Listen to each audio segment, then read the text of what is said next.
Magandang gabi mga katotoo. Ako si #Wakwidlan, ang inyong gabay sa mga usaping mainit, masalimuot at puno ng intriga sa mundo ng politika. Ngayong gabi, pag-usapan natin ang isang balitang bumulabog sa kampo ng PDP laban, ang sigaw na Duterte lang at ang pag-iwan sa mga kandidatong inendorso ni Vice Presidente Sara Duterte. Anong tunay na nangyayari? Sino nagsasabi ng totoo? At bakit parang may nakatagong galaw sa likod ng mga ngiti at pangako? Tara, simulan na natin. Mga katotoo, alam niyo ba na sa kabila ng mga survey, sa kabila ng mga rally at sa kabila ng mga pangalan na lumilipad sa ere, may isang bagay na hindi may paliwanag ng simpleng balita. Ang puso ng politika ay puno ng drama. Kamakailan lang naglabas ng pahayag ang ilang kandidato ng mga Duterte, ang 10 hinirang ng PDP laban na wag daw iboboto ang mga inendorso ni Vice President Sara Duterte, partikular na Senador Amy Marcos at Las Piñas Representative Camille Villar. Pero teka ha, hindi ba si Sara ang anak ng dating Pangulong Rodrigo Roa Duterte ang hinintay natin magdadala ng bandila ng PDP laban? Ano ang nangyari? Bakit parang may lamat sa pamilya ng politika? Kung susuriin natin, mga kaibigan, ang Duterte na isang listahan ng mga kandidatong opisyal na inendorso ng PDP laban. Narito ang mga pangalan: Jimmy Bondoc, Bato de la Rosa, Bongo, JB Hinlo, Raul Lambino, Rodante Marcoleta, Richard Mata, Apollo Kibuloy, Vic Rodriguez at Ipe Salvador. 10 sila, kaya mga Duterte, hindi Duterte 12 o Duterte 15. Pero nang biglang inendorso ni Sara sina Amy Marcos at Camille Villar para nagkaroon ng plot twist sa ating teleserye.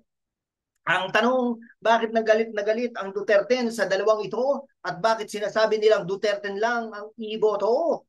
Mga katotoo, para maintindihan natin ito, kailangan natin magbalik ng pinanggalingan ng kwento. Noong April, sa isang proclamation rally ng Duterte, isang doktor vlogger na si Richard Mata nagbigay ng matinding pahayag. Sabi niya, the best revenge is vote straight Duterte only.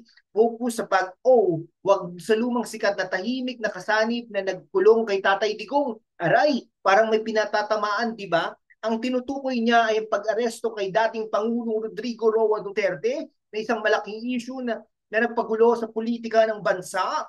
Pero teka ha, sino ang tinutukoy niyang lumang sikat? Si Amy Marcos ba? Si Camille Villar? O may iba pang lihim na karakter sa likod ng eksena?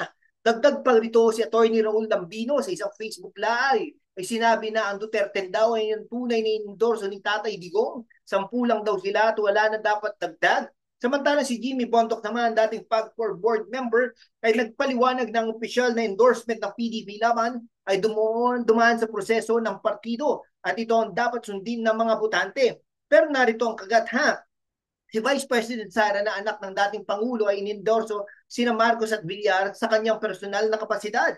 Pati si Senator Robin Hood Padilla, presidente ng PDP laban, ay inendorso rin si Marcos, pero nilinaw niya ang personal lang din ito, hindi opisyal na desisyon ng partido. Mga katotoo, parang sine ang labanan, personal versus opisyal, anak versus partido, Duterte versus Duterte. Ngayon mga kaibigan, pag-usapan natin ang mas malalim na implikasyon nito. Bakit mahalaga ang Duterte lang na panawagan? Una, ito ay tungkol sa kontrol. Ang PDP laban ay isang partido na naging makapangyarihan sa ilalim ni dating Pangulong Rodrigo Roa Duterte. At ang Duterte ay ang kanilang paraan upang mapanitili ang impluensya sa Senado. Para nang inendorso ni Sara sina Marcos at Villar, para sinabi niyang hindi lang kayong may karapatang magpasya. Ito ba isang power play? Isang paraan para ipakita ni Sara na siya rin ang may hawak ng bandila ng Duterte legacy.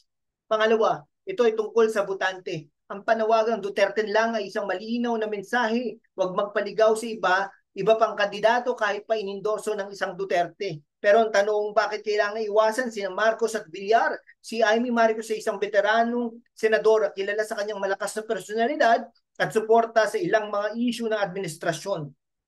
Si Camille Villar naman ay isang mambabatas mula Las Piñas na may koneksyon sa makapangyarihang pamilyang Villar. Pero para sa Duterte, parang silang mga outsiders na kailangan iwasan. Bakit? Dahil ba natatakot ang Duterte na mabawasan ang kanilang boto kung may dagdag na kandidato o may mas malalim na dahilan tulad ng mga lumang alitan sa politika? At huwag natin kalimutan ang survey. Ayon sa pinakabagong datos, sina Senador Bongo at Bato de la Rosa ay nasa komportableng posisyon sa senatorial race. Si Rodante Marcoleta nasa gift party list at si Philip Salvador ay nakapasok na rin sa winning circle. Pero ang iba pang miyembro ng Duterte wala pa rin sa top 12 kahit po may dagdag na simpatya dahil sa pag-aresto kay Duterte. Mga katotoo, parang laro ng chess ito. Bawat galaw ay maingat, bawat desisyon ay may layunin, pero sino ang tunay na magwawagi?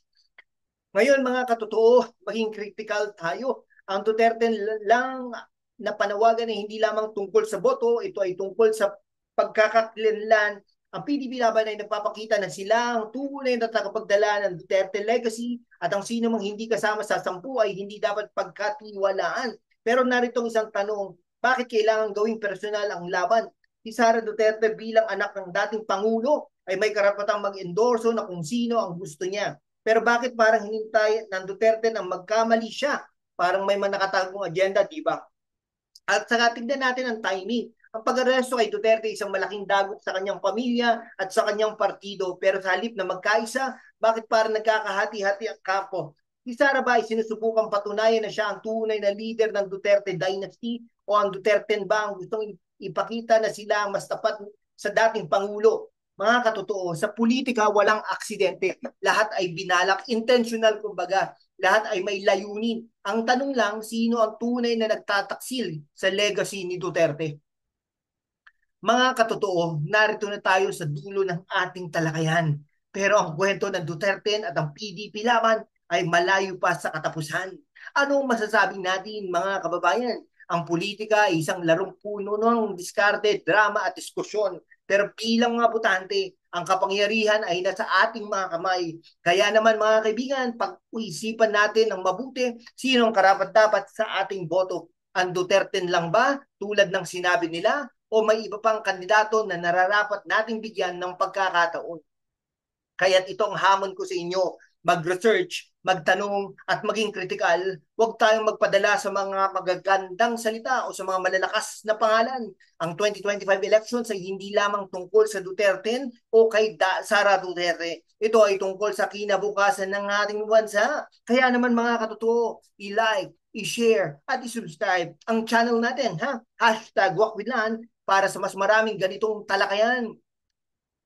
Kung gusto nyong malaman ang susunod na kabanata ng ating political teleserye, i-hit ang notification bell at samahan niyo ko sa mga susunod na episode. Ako si #WalkWithLan. Nagpapaalam sa ngayon pero babalik sa mas maraming katotohanan. Mag-ingat kayo mga katotoo at huwag kalimutang mag-isip ng malalim.